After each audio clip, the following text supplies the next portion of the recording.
bienvenue. Merci d'avoir répondu présente à mon invitation. Oui, merci Luciana, merci aussi de ta confiance et de m'avoir permis de venir ici pour cette interview. Merci à toi. Avec grand plaisir. Alors Chantal, veux-tu, s'il te plaît, te présenter à nos auditeurs? Oui, bien sûr Luciana, donc je suis Chantal Piron et je suis coach et formatrice en soins énergétiques.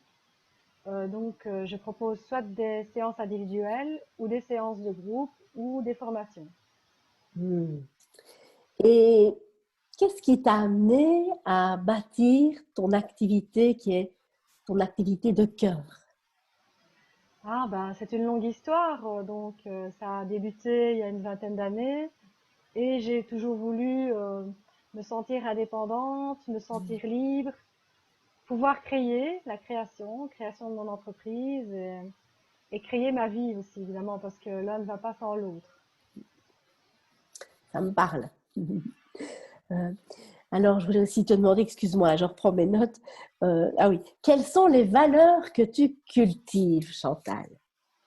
Disons que mes valeurs personnelles, eh bien, c'est le respect, la bienveillance, l'ouverture, c'est super important pour moi, et la communication. Donc, c'est des Bon. valeurs que... Oui, voilà, oui. Et quelles sont les principales difficultés de tes clients?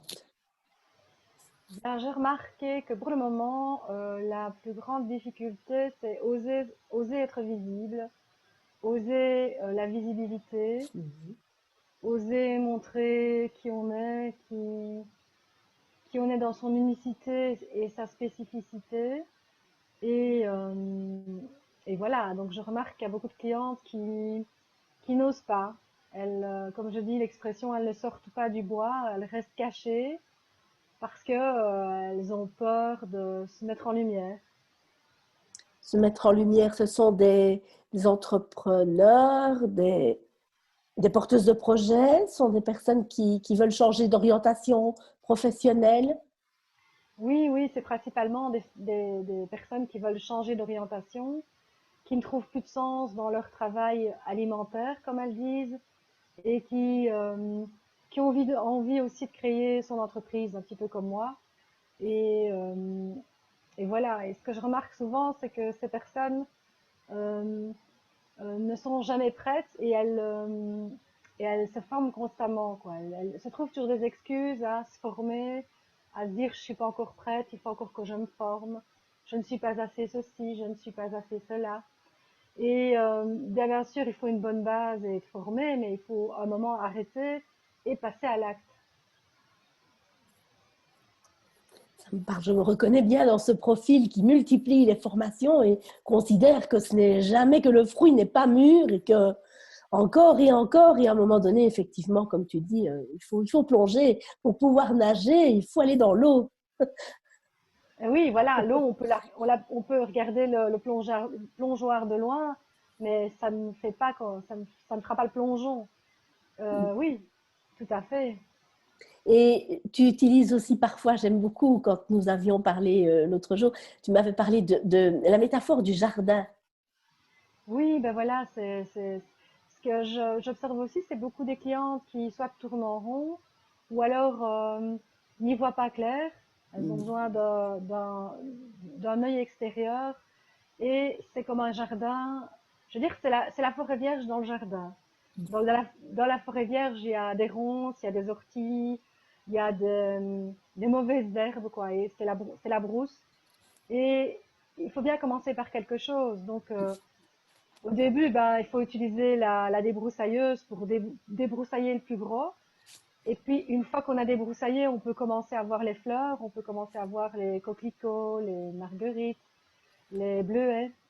Et après, une fois qu'on commence à y voir plus clair, on peut oser montrer son jardin, en fait, voilà. Et puis après, on va peaufiner, évidemment, parce que après, il y a plus besoin de la débroussailleuse, il y a besoin d'un outil plus simple ou tout simplement tirer les mauvaises herbes. Pour laisser éclore les plus belles fleurs. Oui, et déjà les laisser, qu'on puisse les regarder, parce qu'autrement elles étaient cachées, Hmm. elles étaient dans les racines, dans l'ombre, dans la forêt, quoi, je veux dire, dans les broussailles. Oui, carrément. Oui. Magnifique. J'ai vu aussi, Chantal, que tu proposes une séance de découverte. Oui, pour les personnes qui ne me connaissent pas, je propose un appel découverte ou une séance découverte. Donc pour ça, il suffit d'aller sur mon site et de cocher, de répondre à quelques questions. Et puis on prend rendez-vous et voilà. Et c'est une bonne manière de faire connaissance parce que bah, c'est vrai que on a besoin de savoir qui est derrière un site, qui est derrière une page.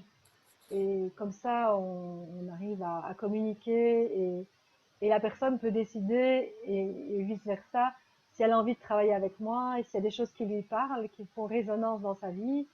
Hmm. Et voilà, et c'est un acte en plus, hein. Prendre un rendez-vous, ce n'est jamais anodin, c'est un acte en plus. Voilà, c'est ce que je dis souvent. C'est le premier beau grand pas en avant Oui, tout à d'aller à fait. ta rencontre. Et je mettrai toutes tes coordonnées en fin de vidéo rassemblées. Ce sera facile pour les personnes de te trouver. Donc sur Facebook, sur ton site web. Tu as un cabinet aussi. Tu travailles en ligne également. Ah oui, oui, ben, je reçois chez moi.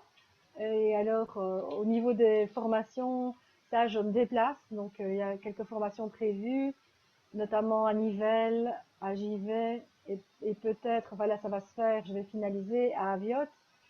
Donc, je me déplace pour les formations. Et pour les soins, bah oui, finalement, le confinement aura eu de bon que, voilà, la technologie est efficace aussi. Donc, si les personnes n'ont pas envie de se déplacer ou habitent trop loin, ben, il y a via Zoom, via WhatsApp, enfin, tout est possible. C'est ça que je trouve magnifique. Parfait. Et donc, tu sillonnes toute la francophonie. Oui, je me déplace, oui, je me déplace volontiers, oui. Je pense que je vais te laisser le mot de la conclusion, Chantal, si tu veux bien, après ce moment partagé. Oui, ben, merci, Luciana. Ben, moi, ce que j'aurais comme, comment, à vous proposer, c'est de vous faire aider parce que c'est important et que on a besoin de soutien, tout le monde a besoin de soutien et il n'y a pas de honte ou à devoir demander parfois de l'aide et ça fait gagner beaucoup du temps. Voilà. Tout à fait. La vie n'étant pas un long fleuve tranquille, demander de l'aide, ça fait vraiment du bien de se sentir soutenu, réconforté et Ouais. compris, accompagné. Merci Voilà. beaucoup, Chantal. Merci Luciana. À bientôt. À bientôt.